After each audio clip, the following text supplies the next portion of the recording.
Well, good afternoon. My name is Carol Noker, and I am the Real World Learning Facilitator at Smithville High School. I'm also a member of the Northland Education and Business Alliance, which we call NEBA. NEBA is a network of education and business organizations in Clay and Platte Counties whose vision is to promote and provide business-driven educational opportunities for you, our next generation of business leaders. I will be your host during the session, but I do have another NEBA member working in the background. Thank you, Julie Lewis with the Clay County EDC. So just a few quick notes before we get to our guest speakers for the session. The session will run for 40 minutes with a hard stop at 1:40. Our industry experts will begin by sharing their professional history and insight, but we want this to feel more like a conversation. So at the bottom of your screen, you should see an option to use the Q&A feature. We encourage you to use that space to post any questions you might have at any point in the session. We might not be able to get to all of them, but we will do our very best. So when this session ends, you'll be asked to take a very short survey. Please give us feedback on this event so we can better host things like this in the future. Last but not least, this session will be recorded and available on NEBA's YouTube channel in the near future. Okay, let's get started. Let me introduce you to our three panelists. We have Candace Boily with Tri-County Mental Health Services, Jennifer Monroe with Swope Health, she's a licensed master social worker, and Chloe Fay with Big Brothers Big Sisters. Chloe, you want to kick it off and introduce yourself? Sure. Hi, everyone. My name is Chloe Fay. I am a senior brand ambassador with Big Brothers Big Sisters. So I work in the community outreach department here at the agency, and I really love it. Okay. Go ahead, Jennifer.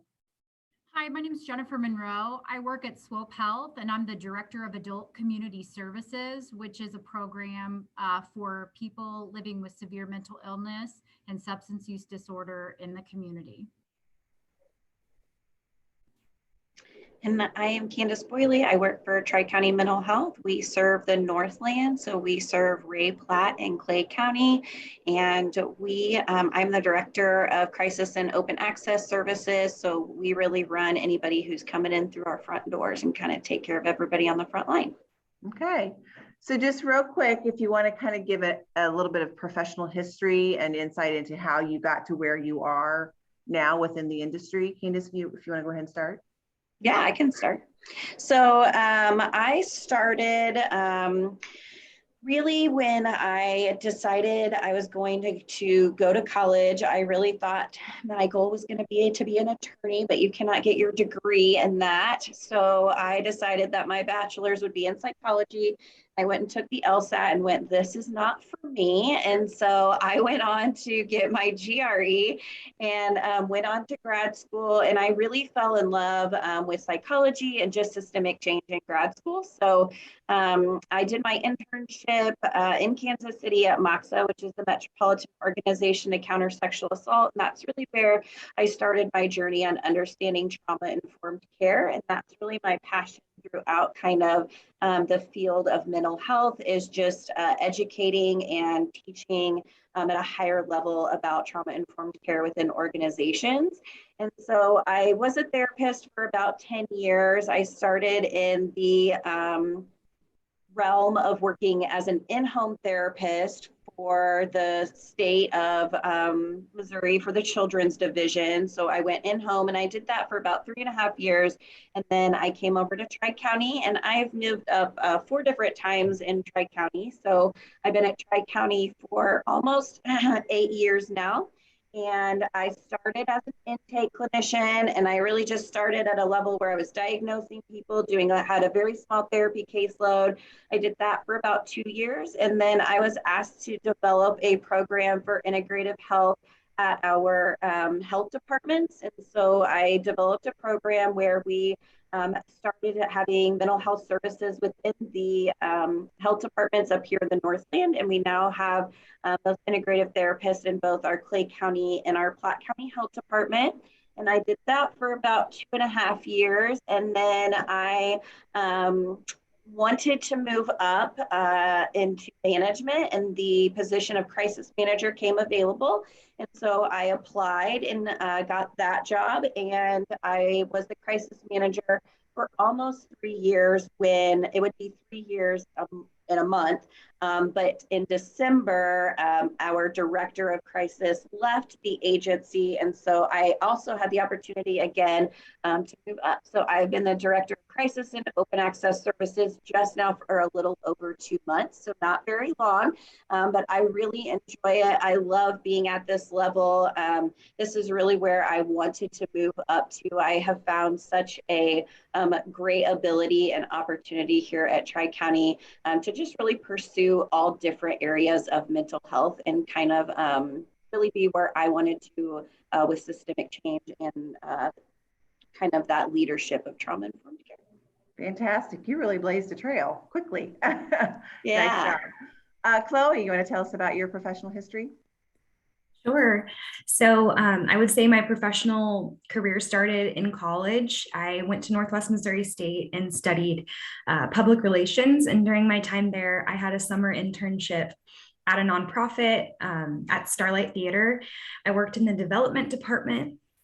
And development's kind of a fancy word for fundraising. And so during my time there, I loved the nonprofit space. I loved working for the nonprofit, but I realized development probably wasn't my path. I didn't love asking people for money. So I decided to go, into the corporate space. So after graduation, I got a job at Cerner. And for a year and a half, I traveled as a consultant for Cerner. I decided that I wanted to kind of move on to a less travel-based role. And so from there, I got a job at a construction company as a recruiter. I liked it there, but I also just culturally, I don't think it was really a fit. So I decided to move back into nonprofit, and I realized there's other departments other than just fundraising. There's recruitment, there's all sorts of great departments and great positions to have in nonprofit, and it's fundraising isn't the only path. So I got a job at Girl Scouts and became a recruitment manager there, and I loved it. I worked there for a year before getting a job here at Big Brothers Big Sisters. And so my job here is a community outreach professional. I network with local organizations, chambers, any individual that's interested in getting involved with our mission. If you're not familiar with Big Brothers Big Sisters, we're a mentorship program. So we serve kids in the community that could just use a little extra support in their life, and we match them with mentors.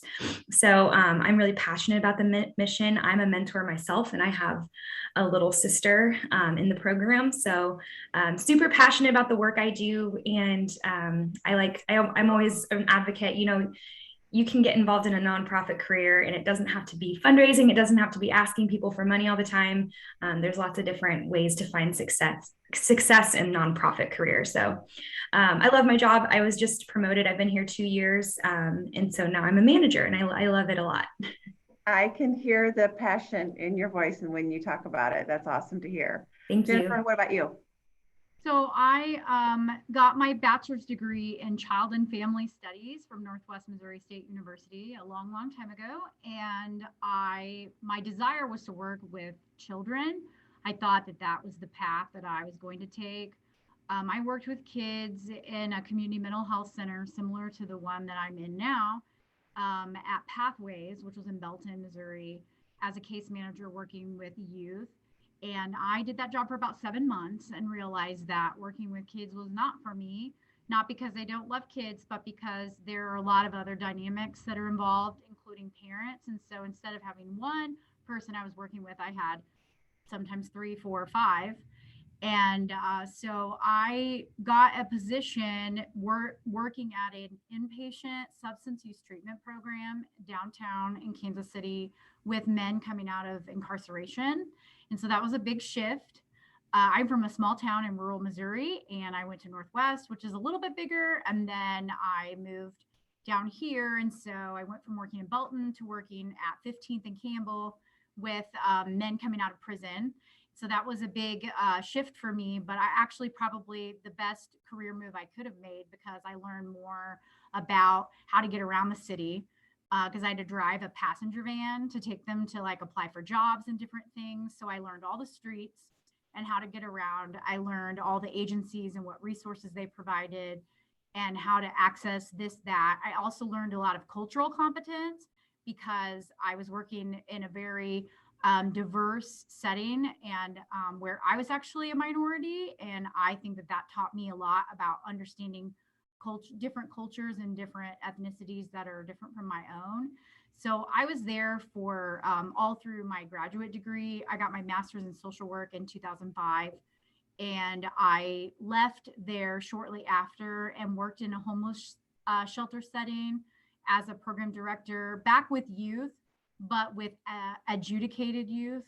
So that's a little bit different because a lot of times they're not with parents and they were homeless, runaway.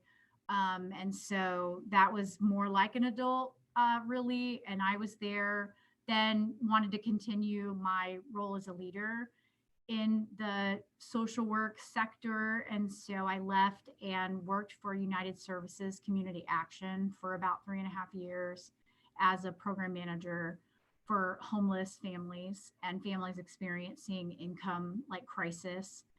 And then I came to SWOPE in 2011, and I've been at SWOPE since. I started here as a supervisor for a team of case managers, and I was promoted to the position I'm in now in 2016.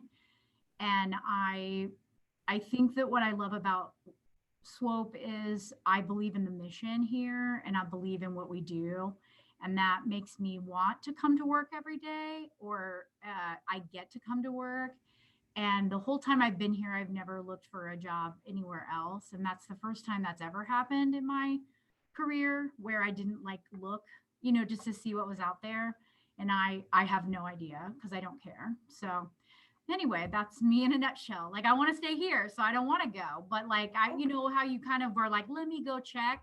But I just really believe in what I do, and I just have no desire to do something else. So That's awesome. And I feel like what I hear from all three of you is throughout those kind of winding paths to where you are now, you were kind of fine tuning and honing what your interests and where your specific skills and talents lie, along with your interests and where your passions lie as well, and being able to match those to get to where you are now. It's never a straight line from what I when I talk to others. So awesome. Well, so the first question here that I've got on my list, and I think is one that will resound with a lot, is kind of what a normal workday looks like. Jennifer, you want to start? Well, I think with any, probably any not-for-profit, but especially in community health, every day is different. And so flexibility is really important. And I would say that there isn't a normal day or typical day because things can change when you first get here, or they can change throughout the day. And so you may have had a plan to do one thing and something else occurred that led you in another direction. We are open Monday through Friday, 8 to 5. I mean, those are business hours, so to speak. I mean, so as far as that goes, a shift is in that range, but the day-to-day is always going to be different. So a typical day is obviously prioritizing tasks that need to be completed. There's documentation for, services that were provided. We bill, Medicaid, and also have some funds through the Jackson County mill levy that pay for services. So billing to those services in order to pay for the services provided is important. Making sure that people are in contact and that people are doing okay, doing wellness checks and that kind of thing. So a typical day can vary, but usually following a list of tasks that you've set forth for yourself. In a case manager position, it's very autonomous. They're community-based. And so it's kind of, they get a guide on what would work, but then they have to kind of develop their own schedules. So. Okay, good to know. Candace, what would your normal day look like? Yeah, so much like Jennifer said, is working in a community mental health center. It's always different. You have to have that flexibility. We always ask people that, are you okay if your day doesn't look the same? Because there's never 2 days that look the same here. How we kind of work is we work on an open access basis. So that means from 8:30 to 1, people could just walk in our doors to seek mental health services. So when they come into our building, they first meet with what we call an intake coordinator. That coordinator gets all of their information, understands their insurance, whether then they need to refer them to an outside resource, or are we able to take them here at Tri-County? And then if we're able to take them here at Tri-County, then we set them up with an intake and they're able to see an intake clinician and get those services set up and get going. So that's kind of what the first steps look like. As our crisis clinicians, they do all sorts of different things. We have somebody who's a hospital liaison that works with our hospitals, that is helping people who are coming out of the psychiatric hospitals. We have people who are helping people get into the psychiatric hospitals if that's needed. We have people who are answering our crisis line. And then we have a little bit of a special networking that we do up here, where we work with two of our rural hospitals in Richmond, Missouri and Excelsior Springs, and we do all of their assessments for people who come into the ERs. So we do a little bit of a different type of role there, but ours is a really hands-on day. And just like Jennifer said, you never know what your day is going to be like. It's always going to be different, and flexibility is key. Okay. What about you, Chloe? So as the senior brand ambassador, as I mentioned, our department is community outreach. So our whole job is to be out in the community, attending networking events, attending chamber events. What I'm doing at those events is I'm trying to get new connections and new volunteers for the organization. So I'm looking, say I'll go to a morning breakfast networking through a chamber, through the Northland Chamber, and I'll meet people there and I'll tell them about Big Brothers Big Sisters, our mission, and I'll gauge interest there. So I'll go to maybe like a morning networking meeting, and then I'll come back to the office, maybe have some internal meetings. Then typically I'm out to lunch with, a supporter, or maybe a potential sponsor or a potential board member. And then after work, I usually go to a networking happy hour or a networking event where I meet more connections. So really my whole job is out and about in the community, making connections, making new leads for the organization, and just getting people connected to Big Brothers Big Sisters and educating people about what we do and who we are, and what we need. We need lots of volunteers. So always trying to find more volunteers. Gotcha. Okay, so this question is something that's kind of near and dear to my heart, something that when I'm working with high schoolers, I'm always thinking about. What are the most essential or transferable skills needed to enter your profession? Go ahead, Jennifer, if you don't mind starting. I would say compassion for people.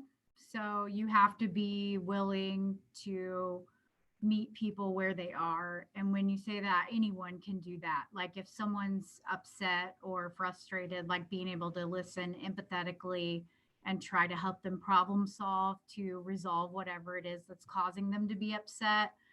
And also I think being, flexibility for sure is a transferable skill, I think, in any human services field, just because things change and, funding can change very quickly depending on the political climate in, what election year we're in and all of that. And so understanding those things and, and then just being friendly or open or approachable, I would say would be another transferable skill. So those are three good ones. Very much so. What about you, Candace? Yeah, the two that come to mind off the top of my head is going to be empathy and vulnerability. I think for sure, and also being just an authentic person. So definitely in the field that we work with, when we can meet our people at that level, like Jennifer said, then we can really kind of have the ability to have a genuine relationship with them. We have the ability to create authenticity. And when we can use our own vulnerability, we have the ability to create those deeper connections and see through that trauma-informed care lens. Okay. Chloe, I would guess that you're using a few different essential skills, but probably still would be usable within all different realms. What would you say are the most essential or transferable skills for your Definitely. profession? I would kind of echo both Jennifer and Candace in saying, compassion and passion about the work you're doing. So having, passion behind the mission is really important. So whatever nonprofit you work for, you need to have, a connection to that mission. Because that really puts meaning into the work. I also echo adaptability. That's really important. Things change all the time and you just have to roll with it and go with the flow and roll with the punches. That's really just kind of how life goes. That's any job, I think, but adaptability is important. I would say networking skills are really important for my position. That's just a skill that you kind of develop with practice. The more you can get to networking events or practice, talking to strangers, practice making connections with people you've never met before. I would say this role is very relational and community oriented. So if talking to other people and networking exhausts you, then it's probably not the right role for you. You'd probably want to look for a more internal position. But if you want to work in community outreach like me, you have to be comfortable with getting out of your comfort zone, talking to people you've never met, and also just being able to command a room, or not command a room, more like engage a room, walk into a room and be able to talk to whoever and be outgoing. I would say that those are skills that will really serve you well in this role. I agree. Communication skills, most definitely top of the list. Okay, so what courses, certifications, or degrees, and I know this is going to vary widely between the three of you, of those do you need for your careers? Go ahead and start, Chloe. Yes, so I would say my degree was in public relations, and it served me really well, both in just communication skills and also in written skills. I did a lot of writing as a PR major, public relations, learning how to handle crises for an organization. That was really beneficial to me, not necessarily in this role, but just in general, and knowing how that kind of works in response. Things happen all the time, and you have to learn how to respond to them. So you learn that a lot in public relations. I would say any degree program in the communications or marketing realm, I think that those are really, really beneficial for a community outreach career. Also, in terms of courses that I think are beneficial, I would say speaking courses, public speaking, both in high school and college. I think those are really essential. There's so many times where I'll show up to an event and they'll literally just hand me a mic and be like, tell us about your organization. So being able to engage the room, make eye contact, have clear speaking skills and confidence, I feel like those are all things that really help in my job. Also, I know some organizations, some universities have nonprofit management degrees or courses. So I would really encourage that if you're interested in a nonprofit career, to just learn how it works, learn how funding works, learn how it all kind of runs together and makes a mission. I think that's really beneficial. So yeah, public relations, communications, speaking courses, and then nonprofit management education anywhere you can find it. I agree. Having worked in both nonprofit and private sector, there are differences, and it's helpful to know those up front, at least to be aware of them, so that when you're working within that area, you kind of know somewhat what to expect. What about you, Candace? What certifications and degrees do you need for your position? Yeah, so I graduated with a BA in psychology, and then I went on to get my master's of science in counseling psychology. And then I did 2 years of a what we call provisional license. So I have my licensed professional counselor, or what we call here in the state of Missouri, the LPC, which is similar to the LCSW. And had I known that therapy may not have been my jam, I probably would have gone on to become an LCSW and done the social work route versus the therapy route, because my degree was more in theory, but what I learned after coming into the nonprofit sector was what I actually like is more social work, systemic change. So I am just lucky that my degree is transferable. So people here at the Community Health Center, there's lots of us who have either the LPC, an LCSW, or even just the LMSW, where they're licensed master's social workers.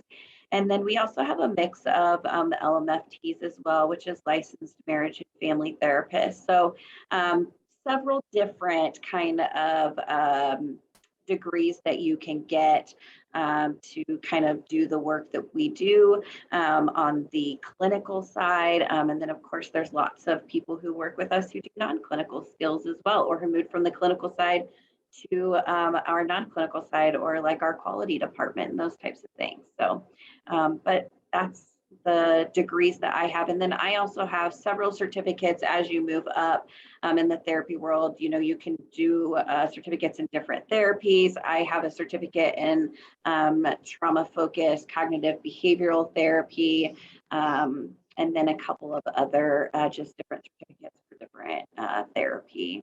So how do you go about getting those certificates? Just So yeah, a lot of them you can sign up for. So like a lot of our crisis team has what we call, we're certified in CAMS, which is the counseling and management of suicidality. And so that's just something we all went on and did like a course online.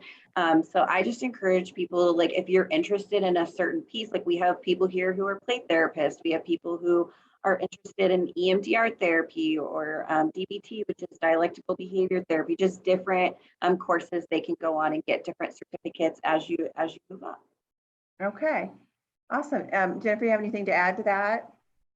Yeah, I would say like one thing that if someone wanted to find out, I think especially for like community mental health, if this is something that they would be interested in before like fully pursuing a degree or multiple degrees, is to take like a free course in mental health first aid, which are usually offered in the community. Most community mental health centers put them on, you know, and they can also be found in various locations, but churches do them a lot too. And so that would be a good way to start, as you know, to kind of understand a little bit about what we do.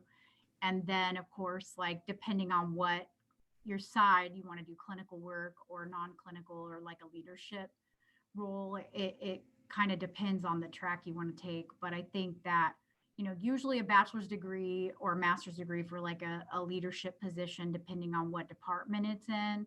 And then of course, you know, licensure, again, depending on what department. But our case managers can be, you know, with some experience working in a nonprofit, they can have high school diploma, so, or an associate's degree. So it kind of depends on what they want to do. That mental health first aid course is a really good place to start to kind of see like a little bit about, you know, understanding mental health and how to help someone in a crisis, and kind of understanding what we do, and then seeing like, man, that's not for me, or yeah, that might be for me. So. Okay, well, Jennifer, you talked about you really are enjoying your job and not looking elsewhere. What is it that you love most about what you do? I joke that I like to boss people. I really don't boss people. I like to work collaboratively with, you know, others in order to see like real change. And I feel that the mission here at SWOP aligns with my personal mission, I guess you could say. And so I'm passionate about carrying it out. And I'm passionate about recruiting people to come and work here with me, because I want them to feel the same and enjoy what they do. But I would say that I work with a really great group of, you know, colleagues who also believe in, you know, what we're here. And I've seen some real impactful change since I've been here. Just always going forward and up and adding new programs and expanding and changing. And I feel like I just want to be a part of that and see us grow even more in the future. So that's, the more services we can provide, the better. Awesome, awesome. Agreed. Okay, Chloe, what about you? What do you love most about what you do? I love my job because I'm in the mission. I'm a big sister, like I mentioned myself. So it's really easy for me to talk about the program because I'm so, you know, enthralled in it. I am a big sister. I attend all our fundraising events and all our fun opportunities throughout the year. So I love the opportunity just to share what I'm passionate about. similar to what Jennifer said, I also love the people I work with because they're also very passionate. That's why I really encourage, if you are looking for a career in nonprofit, I think it's so important, and so important to be able to say you're passionate about the mission of the nonprofit, because no one wants an employee that's not passionate about the mission. That's really what we do. We're here to make a difference, and so I think that's the case for all my coworkers. They're all equally as passionate about this mission and about helping kids. So just making sure that you have passion behind what you do is really important. That's something I learned throughout my career. So that's my favorite part of the job, is just being so tied into the mission and so passionate about it, and just being able to talk about it. It's a great job when you love what you do. So Exactly. yes, When you love what you do, it's not like work. exactly. What about you, Candace? What do you love most about what you do? Yeah, I definitely love the culture here at Tri-County. I love being able to get in kind of on the nitty gritty, on the very front lines, working with people, meeting them where they need to be, and then also being able to take a step back and look at things from a bigger level, being on calls for the state and really making true policy changes. That just is something that really speaks to me, to be able to have the ability to say, like, I can go out there, and even if it takes time, even if it takes multiple meetings of sitting in and listening, we still have the ability to make those changes, and they are coming. And so I think that it gives us the ability to look towards the future and know what we're going to leave for the generations to come. And that's something that I feel passionate about, to leave it better than we're leaving it. Awesome. You guys all sound so very invested in the mission of what you're doing. That's awesome to hear, because I know that's not always the case. Okay, I've got one more. I'm going to kind of combine these last two. What is the most challenging thing about your career, and what is the most rewarding thing about your career? Go ahead and start, Candace. So these are kind of two in the same, I think. Sometimes the hardest part about our job is that we work with people who are at their absolute worst. So it is very difficult to work with somebody who is potentially, has a plan to complete suicide, somebody who has a plan to harm somebody else. That's very hard work. We are in the business of saving lives. But in the business of saving lives, we get to do that. Sometimes we get to create safety plans with those people, and we get to see that next day when they're still living and they call us and say, I got through the night, your safety plan saved my life. That is something that you just can't give up, that you just can't see anywhere else. And so sometimes it's the best and the hardest piece at the same time. Oh my goodness. Wow. Most definitely. Okay, Jennifer, what do you think? So I would say probably the biggest thing is, retention of staff.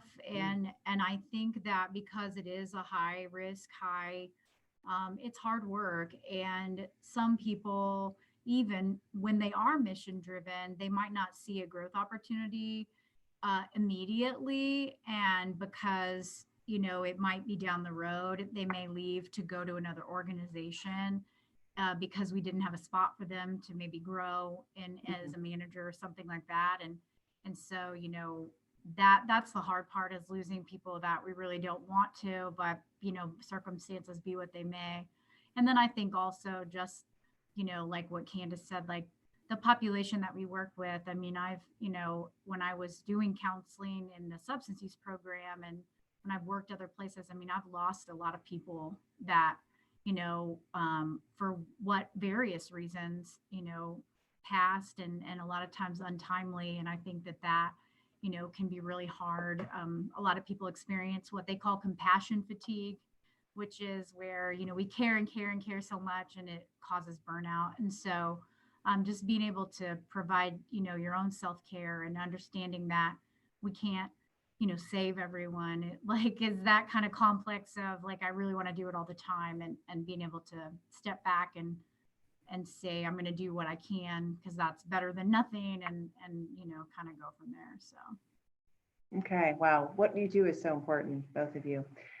Chloe, what are your thoughts on the most challenging and rewarding things about your career? Yeah, so for challenging, I would say my job is ever changing. And so adaptability is really important, but also organization is really important. Organization doesn't come naturally to me. So I like sharing that with kids is like, if you're not organized, it doesn't mean you can't be successful. You can find people to help you, guide you, teach you. That's definitely been a challenge for me in my professional life. I always say I'm kind of like scatterbrained naturally, but I've definitely through the years learned what works for me, what doesn't work for me. So just kind of balancing that, especially with my ever-changing schedule. Like I said, no day looks the same, but just figuring out kind of and balancing all my outside commitments and also all of my work commitments. So that's challenging in itself. But also I have a lot of great people supporting me and helping me and guiding me. So always find, those people who can help and guide in maybe the areas you're not as developed in. So that's challenging for me. And then my most rewarding piece, like I said, just I love hearing stories about positive mentors and people that we've helped. For example, we had a big brother come and share his story about he took his little skiing for the first time, and his little just fell in love with skiing, and now 20 years later his little is a ski instructor and that's his job. So I think it's great that we have mentors in our program that are introducing these kids to their future careers, or maybe a newfound love or a newfound passion. So I think that's really rewarding to hear those success stories, and knowing that work we're doing every day is really making a difference for kids. That's so true. And all three of you work in an area in which you are changing lives in one way or another significantly. And you can see that in what you're doing. So that's fantastic. Let me see if I am not seeing, if you have any questions, anybody that's watching, real quick, there's that Q&A. We've got like a minute or so before we'll need to close things up. So if you have any closing thoughts that you want to share real quick, I'll open it up and let you do that while I watch and see if anybody has a question in the Q&A. I did have a little thought I wanted to share because I feel like I was told kind of the opposite of this my whole life. And then I realized as an adult, it's okay to change your mind and your career and your job. If you're in a job that's draining you or that you're not enjoying, if you're in maybe, if you got a degree in something and then you start a job and realize, maybe I don't want to do this. There's always another path. Don't be afraid to advocate for yourself and leave or find a different opportunity. I think a lot of people think they have to be stuck in a job for a certain amount of time, but times have changed. I think it's all about finding what's right for you and where you'll feel the most fulfilled and where you'll be the most successful. I'm so glad I made the moves that I made. Maybe I job hopped for a few years, but now I'm right where I'm supposed to be and I'm really happy. So just advocate for yourself and be honest with yourself on your level of fulfillment and happiness. And don't be afraid to make a career change. It might be scary, but there's really wonderful things to be found when you really advocate for yourself. So I agree 100%. Something I tell my kids who are at that age where they're heading into college and moving forward, it's scary. You don't have to know what you want to do with the rest of your life, but you do have to keep moving forward, keep trying, keep experimenting, keep grasping at, those new opportunities. And you'll find it eventually, as long as you continue to keep looking for it. So, well, thank you, ladies. I believe that's all the time that we have for today. I want to thank you for taking the time to share your passion and insights with us. I hope the people in the audience enjoyed hearing about one of thousands of amazing career opportunities that exist right here in Kansas City. Please be sure to take a minute or two to complete the survey that will pop up on your screen after this session ends. This will help us ensure that we are bringing you helpful and relevant content. To find more information on educational programs or career opportunities related to our industry discussed today, please sure to visit nebaworkskc.org. Again, that's nebaworkskc.org. Be sure to register for more Career Speaker Series events on our website. Have a wonderful rest of the day. Thank you.